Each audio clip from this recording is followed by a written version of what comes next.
looking for a permanent solution for moldy, musty...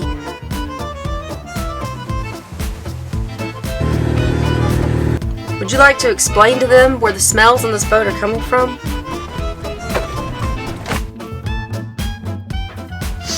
Roses. And we're gonna give away a free unit.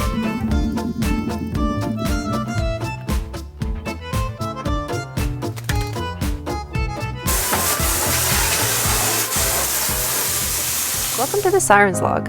I'm Siren, and this is Hal. Oh, and there's Bentley, our foster dog. After scouring shipyards and marinas and navigating what felt like a voyage of 1,000 clicks, we recently found a boat we could both agree on. We looked at some great boats, and we found some that were not so great. We chose a 1976 Tiana 37 that will still need a lot of work. We're motoring over 1,000 miles from Daytona Beach to Panama City, Florida, where we have all of the resources necessary to do the refit. We have to replace all of the rigging, move the chain plates, assess the original teak deck, and outfit the boat for long-term travel. It's been a masterpiece of misadventures so far. So hit that subscribe button and join us on this trip around the Sunshine State.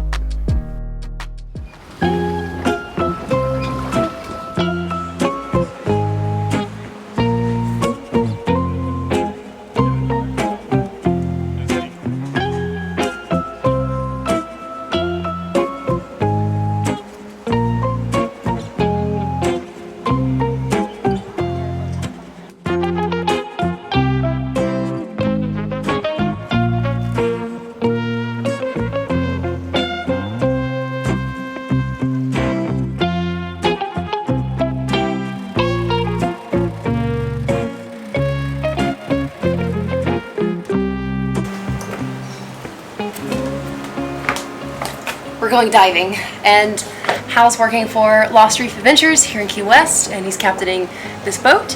And we are going to, where are we going? Sand Key? Rock Key. Rock Key. We're going to Rock Key. It's a reef, and how deep is it?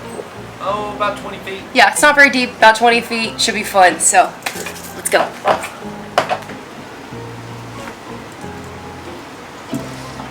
So always before I go diving, I'm using the Stream to Sea leave-in conditioner because around here in Key West we have reefs, and if you care about your reef, you need to be aware of what you're putting in your hair and what you're putting on your skin before you get in the water here, because all this stuff goes back and it affects the reef. And our reefs have really kind of not been that great lately, especially down here with the water heating up and something that's affecting maybe a neurotoxin that's affecting the animals here and whatnot. I should have put this in after I took a shower, but I didn't, so I'm just putting it in dry hair now. That's not really how it's supposed to do, but that's what we're doing.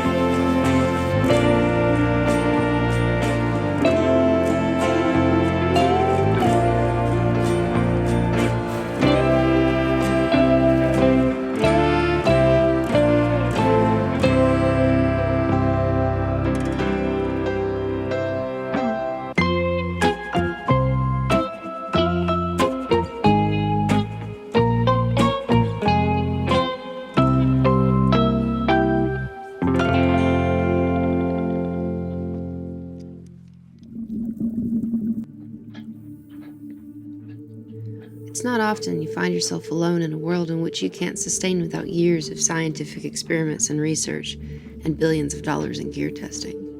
It's surreal in a way. There you are. You and the fish. Maybe you and a barracuda. Maybe you and a shark. The world will tell you not to dive alone, and they're right. Far too many things could go wrong. For some, though, when diving alone, surrounded by God himself, there's peace and calmness in the stillness of the reef and in the swaying of a sea fan. The reef is shallow enough that the sun shines through, reminding you how close the surface is and lighting up the iridescent colors of the life down below.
Hey, Hal. Oh, it's good, buddy. How about you? It's all right. All right.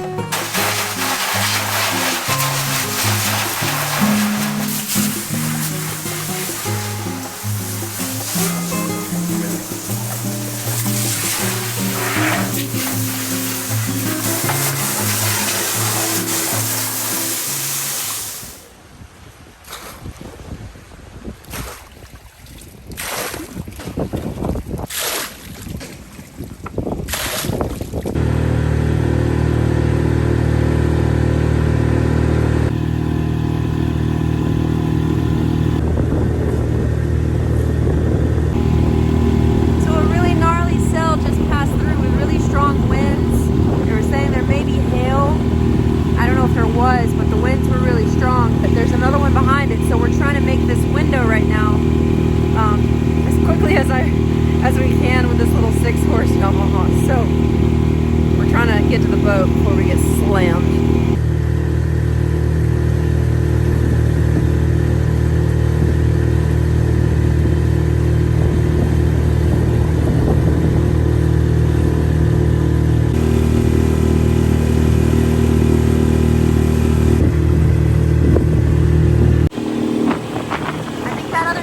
Catching up with us.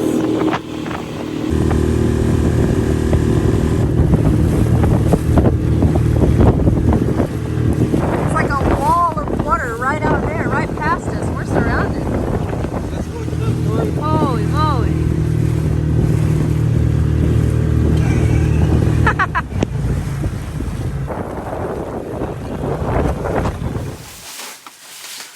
Good morning. So the boat's an absolute disaster this morning after the last few days. We've had so much going on, and I am getting some trash out of here. We've been using these biodegradable bags from Hold On, and I like them. They're like really soft, and we got little ones, we got big ones, and makes us feel a little better inside. So Hal just ran to shore to take a neighbor to shore because someone took his boat. And we've got a little job that we're doing this morning. We have another AIRLOCK system. So this is the upgraded unit. It just installs a little differently. We'll get to that in a minute. Part of my routine every day is waking up, cleaning up the bird because he poops in the night, making sure that he's got whatever he's going to drink that day, whether it's, you know, vitamin water or antibiotics or what have you. And I have to bathe him, and I have to replace his cushy little blankets. He usually kind of gets somewhat free reign of the floor. Not all the time, just as often as possible. Sometimes it's all day, it just depends what's going on. But right now he's wet, he's had his bath, and he's looking a little funny, and he's tired because it's early, and he's just hanging out. A little later he'll be poking around for food and, you know, jumping up doing bird things, huh? Yeah? Jumping up doing bird things? Yes. Yes.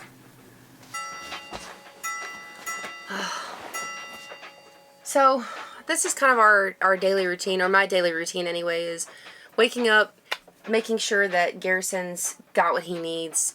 His little, oh, he's wet now from his bath and he wants to come up. He can't fly up when he's wet. It doesn't work out. Are you trying to dry out? So, pigeons are really intelligent, and they were domesticated, and we kind of just let them go. It's kind of amazing, because when you talk to the wildlife rescues, they tell you that they're not native, and they can't release them because they're not native, so they can't do anything with them. They'll just euthanize them. And when you talk to animal hospitals, it's a wild bird, so, you know, it's really difficult getting health advice on these birds, but one of the things that we did for him, because we suspected E. coli, was we started him on Amtil. It's an antibiotic that pigeons are safe to take. You can't give them anything that you would give, say, a chicken. So you can't just go to the feed store and say, I need a bird antibiotic. It doesn't really work that way. It's much more complicated. So he was on Amtil for 15 days, which I thought was way too much. And I think, you know, there's been cases where people have given them Amtil for longer than that. But it's not, like, recommended. But I think I took him off too soon, honestly. his poop started smelling again, and then he showed a very clear sign of worms, so he's got worms. We had done a few days of apple cider vinegar before we started the Amtil, so we're waiting for dewormer to come in the mail. It can take over a week for some of this stuff to come in the mail for pigeons. You can't just go to, you know, the local pet shop and pick this stuff up. It's very difficult. So if they need something immediately, you're working with whatever natural solution you can come up with until something a bit more heavy duty comes in the mail, which is really hard. And once he kind of gets past that, I think I'm going to have to start him on another antibiotic, and probably not Amtil. I probably have to get him another one. As far as him being around us with any kind of, you know, E. coli bacteria or anything like that, we are so strict on hygiene. We've got bottles of alcohol. It is a full-time job caring for Garrison right now, but you know, I'm happy to do it. It's just part of the deal. When you pick up a wild animal and you know that he's got an ailment, you have to be very, very careful with that. So don't worry. You know, I mean, sure, anything could happen. One of us could get sick. Things like that do happen despite being as careful as possible, but we are being as careful as possible, and he does get multiple baths, and all day long we are cleaning his cage and replacing his blanket and wiping, and he stays out of the cage often. I know about when it gets time for him to poop, and I prepare for that, so we can kind of gauge where the poop is going to happen. He's at least been predictable in that way, so that's made life a little bit easier. But that's our Garrison update. He's doing good, and I wanted to tell you guys a story, but I'm going to put the full story on our Patreon, so if you're interested in knowing that full story that went down in California with the pigeons, go there. But the long story short is, I was out in California in 2017 in Southern California for a surf contest for the World Surf League. I was trying to get on the tour. My ex was trying to get back on the tour. And we drove out there, and they canceled the contest, and we ended up staying in my Jeep for a month. And we primarily stayed at Surfrider Beach in Malibu. And if you've ever been there, there's a lot of pigeons. This is where the long story gets short. There was a guy there who was killing pigeons daily, stomping on them, ripping their wings off, throwing them in the trash. I eventually got a hold of the guy, we'll just say. I punched him pretty hard, made a scene, and my ex and Fritz, one of the locals there at Malibu who cared for those pigeons every day and fed them, ended up chasing him way down the road. But I tried my best to give those pigeons respectable deaths, and I stayed with them and, you know, put them under a bush, kind of out of the hustle and bustle, so that they could, you know, die in peace instead of in the trash can where he'd thrown them. I fished them all out of the trash cans, and you know, I don't know how long that was going on for or how many were actually killed, but I know I dealt with 3, and you know, that stuff is so hard to watch and witness in person, and then to have to pull them out of the trash can. You know, that kind of thing stays with you. So when I saw Garrison there in the water that day, I said, Hal, let me just pick him up. Let me get him. You know, something's not right. We were just going to put him on shore because, you know, we can't have a pigeon. And we still can't. I've got to get this pigeon back to better health, and we don't even know what we're going to do. If he can't walk, he was a baby when we picked him up. That's what those little yellow hairs were.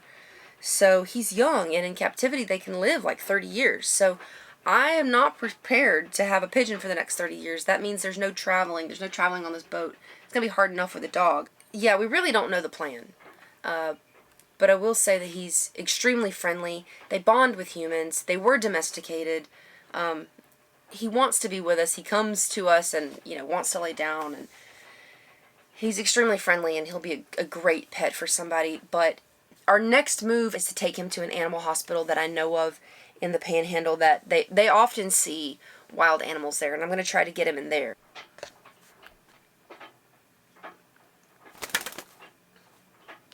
Yeah.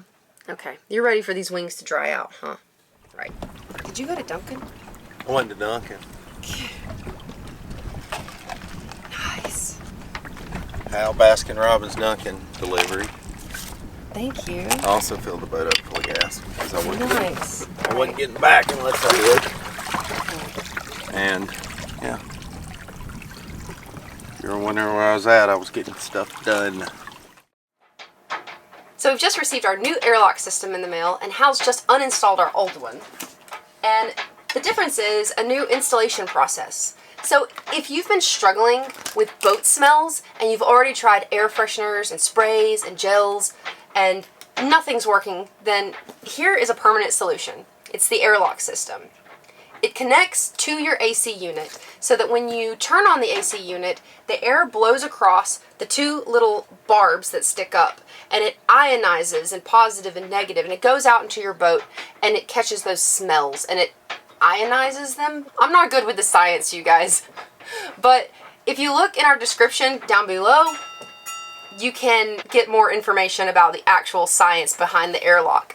But it does work. We had this on our boat before we took off sailing, and we were able to experience the benefits of it. The smells on the boat immediately started to dissipate, and I wish we'd had more time and we could have utilized it a little bit longer, because now that we've been underway and living on the anchor, it's been much harder to get rid of those smells because we've not been able to use the airlock system. So today we are in a mooring field, so we're not going to be able to turn on the AC and use the system, but as soon as we get into a marina, we're ready to go. All we have to do is flip on the AC and the smells will start going away immediately again. So, Hal, are you ready to install this thing? Sure. All right, let's go. First, find the right location for your airlock unit to ensure that airflow passes directly through the ion emitter brushes. The ideal mounting location is in front of the AC filter and coils, the cooling fans. There are different ways that you can mount the device. The first way is to use the metal mounting plate. Clean the surface where you want to attach the metal mounting plate. Firmly press the plate onto the clean surface for at least 10 seconds. Bring the airlock device close to the mounting plate and let the magnets attract to it. The second option that you can use to install your airlock system is to use the screws. The next step is to connect the wires to a power source. First, ensure that the power is off. Connect the red live wire and the black neutral wire to a constant power source on the AC circuit board. The next step is to turn on the power supply. Verify the device is secured and correctly wired. Turn on the power supply. A purple LED indicator will illuminate constantly when the device is working properly. To verify output, take a non-contact voltage reader and place it near the ion emitters or brushes. It should indicate voltage. Airlock can remain powered at all times. This week's video is sponsored by AIRLOCK Purifiers, and we're going to give away a free unit in just a few short weeks. Details below in the description. You're going to need Instagram, you're going to have to follow AIRLOCK Purifier, and me, Siren Williams. And when you see the post pop up where we're promoting the giveaway, be sure to tag your friends in the comments, and AIRLOCK Purifiers will let you know if you won. And remember, if you want to buy one right now, you can always use code SIREN10 and get 10% off of your airlock purchase. See you guys next week. Bye!